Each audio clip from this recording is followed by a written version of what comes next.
You know, sometimes sticky doors and windows can mean you have a problem with the foundation. That's what happened with this particular homeowner. They were having problems on the inside, and when they came outside, they saw cracks in the walls, and that ultimately led to problems with the foundation. What they did is hired a local contractor to come out and take a look and see what exactly was going on. They determined that in fact the foundation was settling, causing these cracks.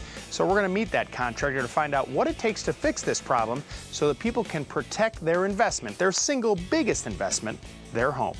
Joel, how are you? Good, how are you, Lou? You're the project manager on this particular job in this area. Now, what this homeowner's experiencing in this area, is that kind of common?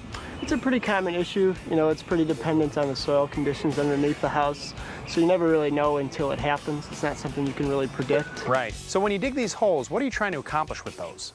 What we do is we dig those holes down to the bottom of the wall, and we affix a industrial strength steel bracket underneath the wall itself.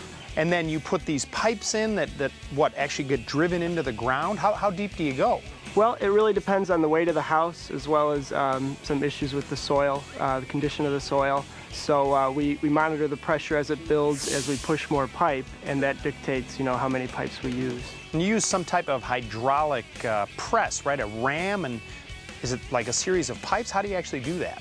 Well, basically you're building up pressure. So as you add pipe, we bring them in 3-foot sections for those rams, and they drive them down hydraulically, and you gain pressure. Basically, you want to achieve a pressure that balances the weight of the house. Highly specialized stuff. Well, I'm going to let you get back to work, because what we want to do is get this thing all prepped out, and then we're going to actually show you them lifting the foundation back to where it needs to be, so that the problem that this homeowner's having with that cracked foundation is a thing of the past.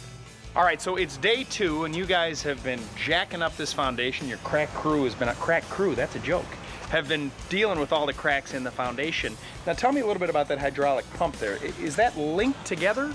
Yeah, basically at each of our piers we've hooked them up with a lift station, and those are interconnected hydraulically to our electric pump, and we use that to raise the house. And so in other words, you can control each of those piers to sort of act in unison as they lift the house up. That's correct. We can level our pressures out across the piers. We can also open and close specific stations to change pressure. And once you're all done, this whole piering system stays there, right? You just cover it back up, and does it just hold the house for the rest of its life? Yeah, it's designed to be a permanent system. They're capped off at the end, and when we're finished, the entire load of the house is transferred to these steel piers rather than resting on the clay soil. And finally, what about the cost? I realize it varies from job to job, but what can people expect to pay for this?